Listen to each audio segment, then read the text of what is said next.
Good morning, students. Myself, Dr. Bharat Singh Meena, Assistant Professor Chemistry, Government College, Kota. आज हम आवर्ती गुण के अंतर्गत आयनिक त्रिज्याओं या आयोनिक रेडियाई का अध्ययन करेंगे। इससे पहले हमने परमाणविक त्रिज्याएं या एटॉमिक रेडियाई का अध्ययन किया था। जिस प्रकार से परमाणुक त्रिज्याएं किसे कहते हैं, परमाणुक त्रिज्याएं निर्धारण करने की विधि के बारे में इससे पहले वाले व्याख्यान में अध्ययन किया था। आज हम उसी क्रम में आयनिक त्रिज्याएं किसे कहते हैं, आयनिक त्रिज्याएं निर्धारण करने की विधि का अध्ययन करेंगे। आयनिक त्रिज्या क्या है? जिस प्रकार से परमाणुक त्रिज्या के लिए हमने परिभाषा बताई थी, ठीक उसी प्रकार से चूँकि आयनिक त्रिज्या तो इसके नाम से ही ये विदित हो रहा है, ये ज्ञात हो रहा है कि एक आयन होगा और उस आयन के नाभिक एवं बाह्यतम इलेक्ट्रॉन के मध्य की दूरी को आयनिक त्रिज्या या आयोनिक रेडियस कहते हैं। अब आयन कितने प्रकार के होते हैं? आयन दो प्रकार के होते हैं, धनायन व ऋणायन, या कहें केटायंस एंड एनायंस। अब केटायंस व एनायंस बनते कैसे हैं? केटायंस व एनायंस का आकार उदासीन परमाणु से बड़ा होता है या छोटा होता है, इसके बारे में मैं विस्तार से आपको बताता हूँ। धनायन, एक धनायन के बनने में कोई परमाणु अपने इलेक्ट्रॉनों को त्यागता है।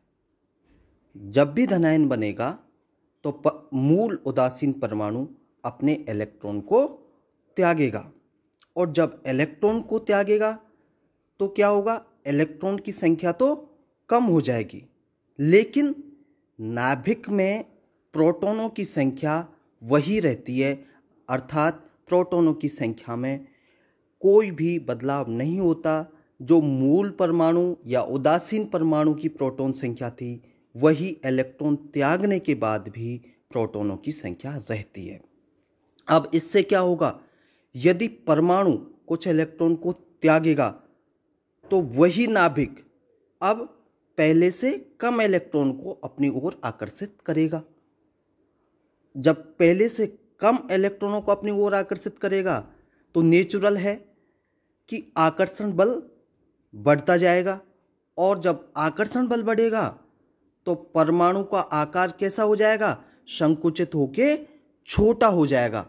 यही कारण है कि धनायनों का आकार उनके परमाणुवीय आकारों की तुलना में सदैव कैसा होता है? छोटा होता है। जैसे उदाहरण के तौर पर हम सोडियम धनायन का उदाहरण लें तो सोडियम परमाणु का एटॉमिक नंबर 11 होता है, और इसके इलेक्ट्रॉनिक कॉन्फ़िगरेशन को देखें तो हम देखेंगे कि इसका 2, 8, 1, अर्थात इसके बाह्यतम कोश में एक इलेक्ट्रॉन होता है, और ये अपना एक इलेक्ट्रॉन त्याग कर सोडियम आयन बनाता है, और इलेक्ट्रॉन त्यागने के बाद इसकी जो इलेक्ट्रॉन की संख्या होगी वो 2 और 8 होगी। अब सोडियम परमाणु में भी प्रोटॉन की संख्या 11 थी और सोडियम धनायन में भी प्रोटॉन की संख्या 11 है, लेकिन प्रोटॉन की संख्या बराबर होने के कारण और इलेक्ट्रॉन की संख्या कम होने के कारण जो उदासीन परमाणु था उसकी रेडियस का मान तो 1.86 एंगस्ट्रॉम था, और जबकि सोडियम आयन का जो रेडियस है वो घट के 1.02 एंगस्ट्रॉम हो जाता है। तो ये ध्यान रखना कि हमेशा जो उदासीन परमाणु होता है उससे अगर केटायन बन रहा है तो उसकी त्रिज्या का मान उदासीन परमाणु की तुलना में कम होगा।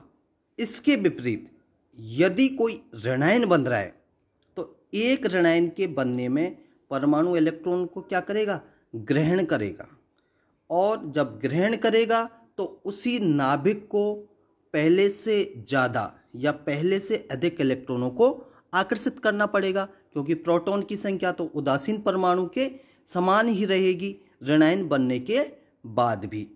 स्वाभाविक है कि आकर्षण बल कम हो जाएगा, क्योंकि पहले से अधिक इलेक्ट्रॉनों को आकर्षित करना पड़ रहा है, या कहें इलेक्ट्रॉन अब फैलकर आयनिक आकार को बड़ा कर देगा। यही कारण है कि ऋणायन सदैव ही उदासीन परमाणु से बड़ा होता है। यहाँ पर हम क्लोराइड ऋणायन का उदाहरण लेके इसको समझ सकते हैं। क्लोरीन परमाणु के एटॉमिक नंबर 17 है और इसमें जो इलेक्ट्रॉन का वितरण है वो 287 है। इसी प्रकार से क्लोराइड ऋणायन के लिए जो संख्या है इलेक्ट्रॉन की वो बढ़ के हो जाएगी 18, क्योंकि एक इलेक्ट्रॉन उसने ग्रहण किया है। तो यहाँ पर इलेक्ट्रॉन का वितरण हो जाएगा 288। अब उदासीन क्लोरीन परमाणु में भी प्रोटॉन की संख्या 17 थी और क्लोराइड ऋणायन में भी प्रोटॉन की संख्या 17 है। तो यहाँ पर क्लोराइड ऋणायन को अधिक इलेक्ट्रॉन को आकर्षित करना पड़ेगा।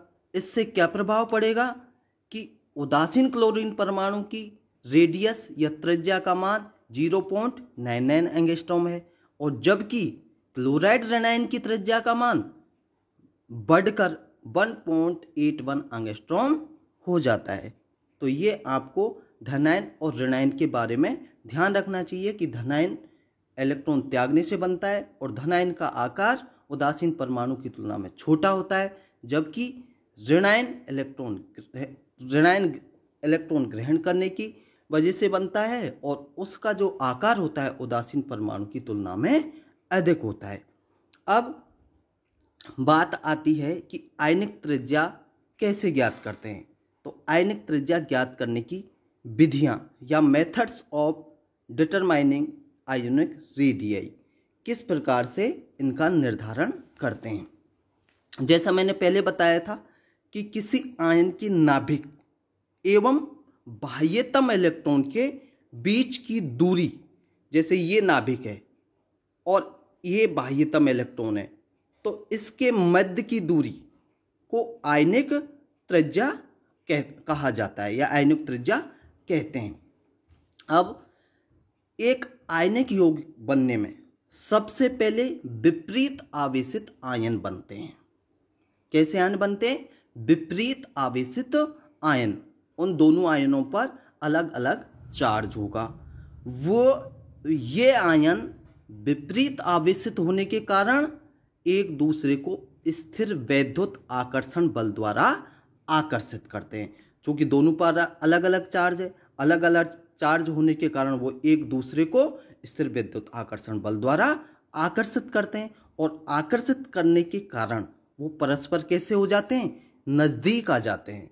जब ये एक दूसरे के बहुत समीप आ जाते हैं तो इन दोनों विपरीत आवेशित आयनों के इलेक्ट्रॉन क्या करेंगे?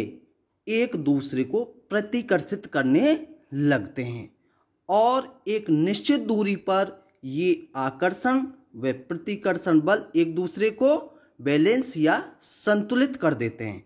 यही दूरी, कौन सी दूरी? जहां पर ये दोनों विपरीत आवेशित आयन एक निश्चित दूरी पर आकर्षण व प्रतिकर्षण बल द्वारा संतुलित कर देते हैं, यही दूरी क्या कहलाएगी?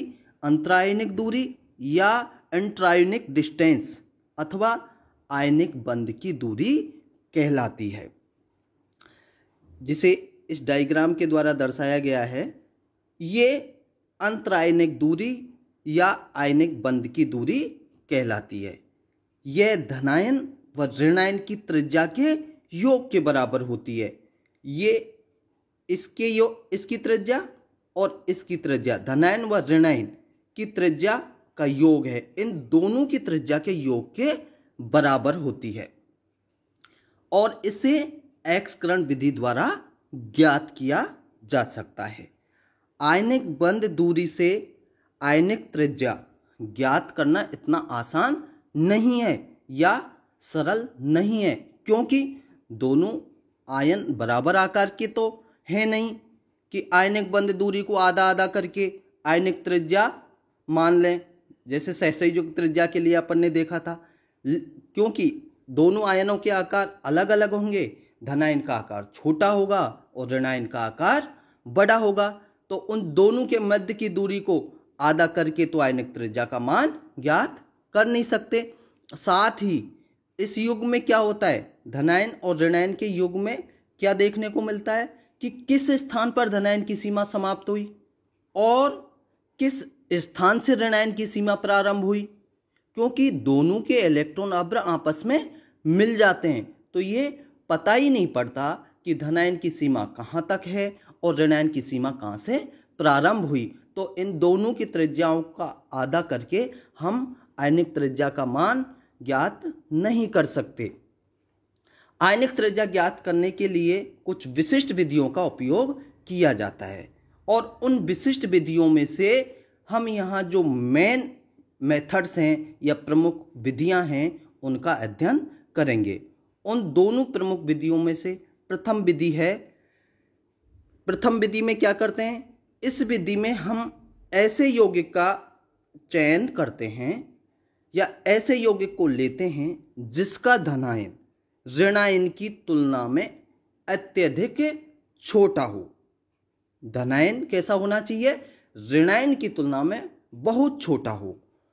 जैसे उदाहरण के तौर पर हम लिथियम आयोडाइड कौन सा लें, उदाहरण के तौर पर अगर हम लिथियम आयोडाइड लें तो देखेंगे कि लिथियम आयन आयोडाइड आयन से इतना छोटा है कि अंतरायनिक दूरी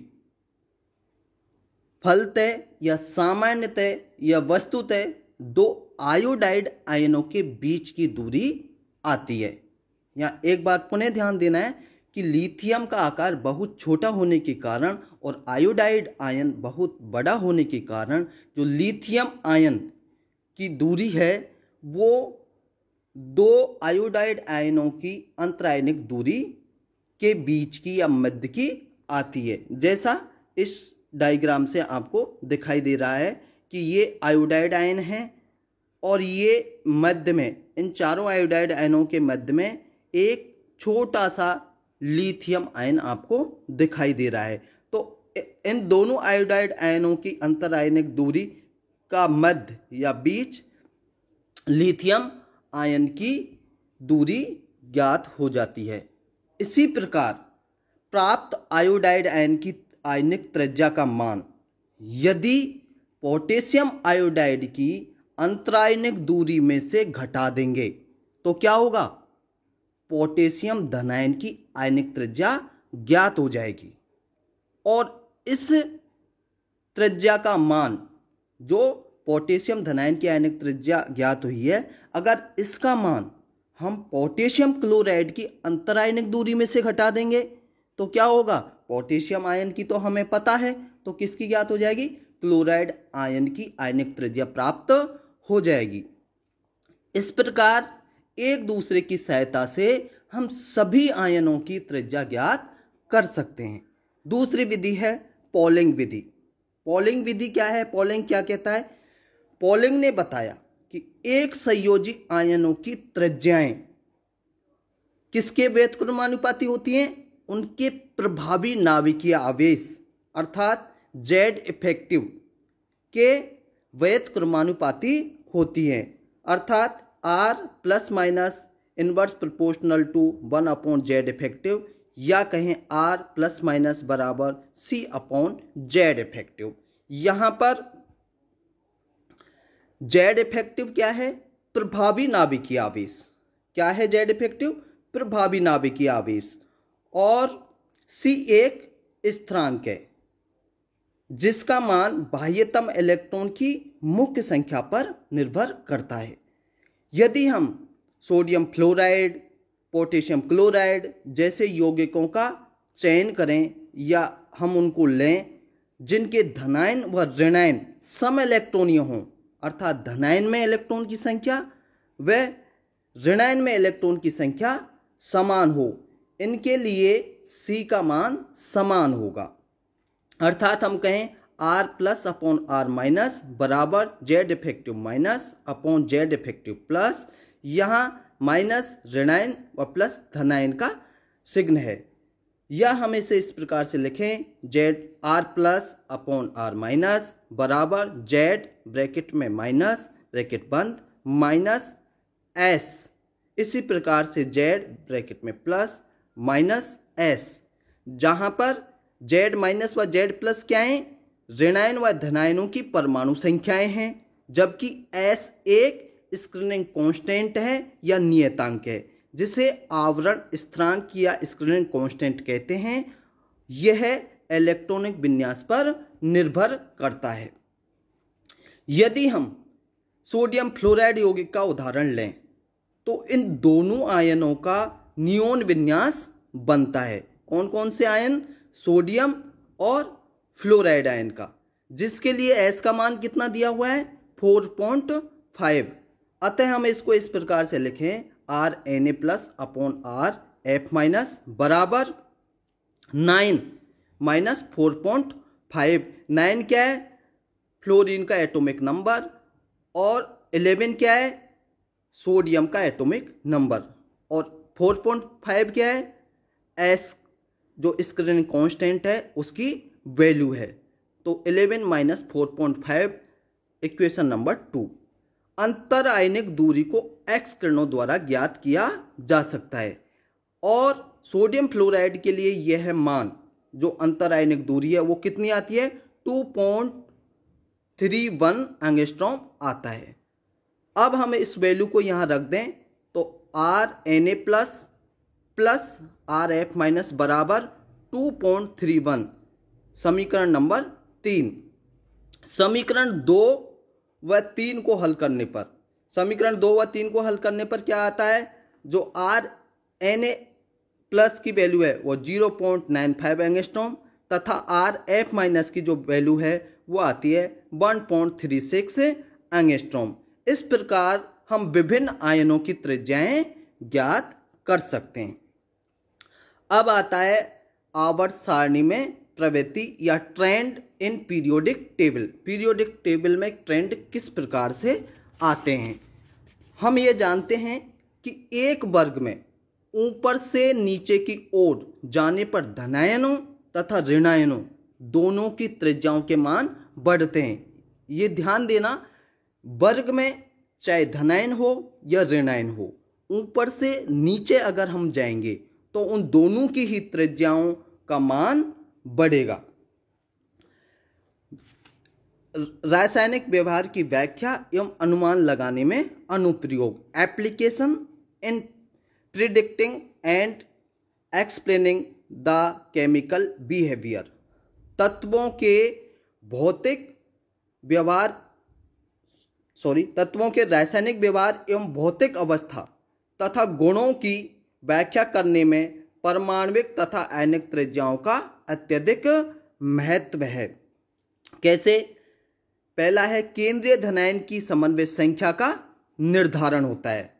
किससे होता है, त्रिज्याओं से ही केंद्रीय धनायन की समन्वय संख्या का निर्धारण होता है। कैसे, धनायनों एवं ऋणायनों के त्रिज्या अनुपात के आधार पर, दोनों आयनों के त्रिज्या अनुपात के आधार पर केंद्रीय धनायन की समन्वय संख्या का निर्धारण होता है, और समन्वय संख्या से क्रिस्टल में आयनों की पैकिंग या कहीं क्रिस्टल संरचना का ज्ञान होता है। नंबर 2, भौतिक अवस्था का निर्धारण होता है। भौतिक अवस्था का निर्धारण होने से क्या होता है, जैसे तत्वों की सहसंयुग त्रिज्याओं के मान से उनकी भौतिक अवस्था का निर्धारण होता है, और भौतिक अवस्था का निर्धारण होने से हमें यह ज्ञात कर सकते हैं कि यह हल्की गैस है या यह भारी गैस है या ये द्रव है या ठोस है। जैसे उदाहरण के तौर पर हाइड्रोजन व हीलियम के परमाणु त्रिज्याओं के मान अत्यंत कम हैं तो वे सबसे हल्की गैस हैं। नाइट्रोजन, ऑक्सीजन आदि के परमाणु त्रिज्याओं के मान हाइड्रोजन से अधिक हैं, अतः वे हाइड्रोजन, हीलियम आदि से अधिक भारी गैस हैं। ब्रोमीन के परमाणु त्रिज्याओं के मान इनसे काफ़ी अधिक हैं तो वह एक वाष्पशील द्रव है, और आयोडीन की त्रिज्या का मान और अधिक है, अतः वह एक ऊर्ध्वपातित होने वाला ठोस है। तो इससे ये ज्ञात हुआ कि त्रिज्याओं का मान जैसे जैसे बढ़ रहा है वो गैस से ठोस अवस्था की तरफ अग्रसर हो रहा है या अग्रसित हो रहा है। तो इससे भौतिक अवस्थाओं का भी निर्धारण होता है। तीसरा है विकर्ण संबंध। विकर्ण संबंध क्या होते हैं? आवर्त सारणी में तत्व विकर्ण संबंध दर्शाते हैं, जिसमें क्या होता है विकर्ण संबंध में, किसी तत्व के गुण अपने से अगले समूह, उससे ठीक अगला समूह और उससे नीचे वाले तत्व के साथ गुणों में समानता दर्शाते हैं।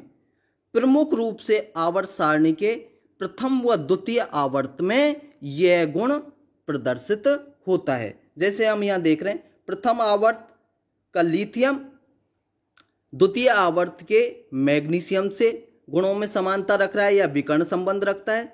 इसी प्रकार से द्वितीय वर्ग का बेरिलियम द्वितीय आवर्त के एल्यूमिनियम से समानता रखता है। इसी प्रकार से तृतीय वर्ग का या कहीं प्रथम आवर्त का द्वितीय आवर्त के सेलेनियम से गुणों में समानता रखता है या विकर्ण संबंध रखता है।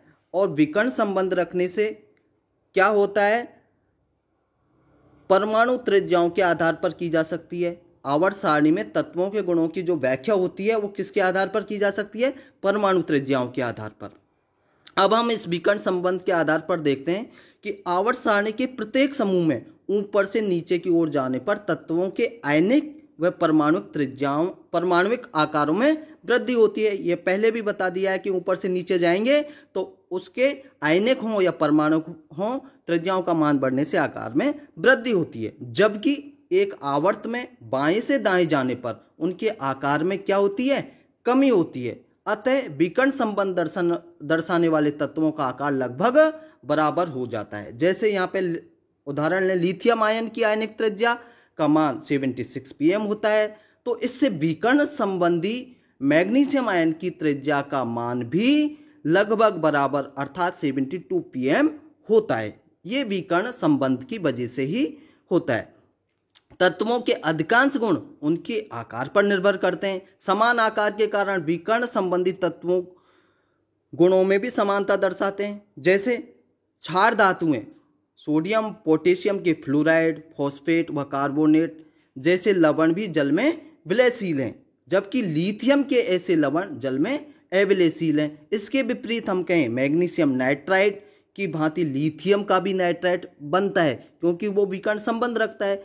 इसी प्रकार क्षारीय मृदा धातुएं मैग्नीशियम कैल्शियम के क्लोराइड आयनिक होते हैं, वे जल में घुलनशील होते हैं, जबकि बेरिलियम क्लोराइड यौगिक एल्यूमिनियम क्लोराइड की भांति एक सहसंयोजक यौगिक बनाता है। ये जल में अविलयशील व कार्बनिक विलायकों में विलयशील होते हैं तथा लुईस अम्ल की भांति व्यवहार भी प्रदर्शित करते हैं। चौथा है संक्रमण धातुओं के आकार लगभग बराबर होते हैं। पांचवा है फायंस नियम की व्याख्या भी आयनिक आकारों के आधार पर की जा सकती है।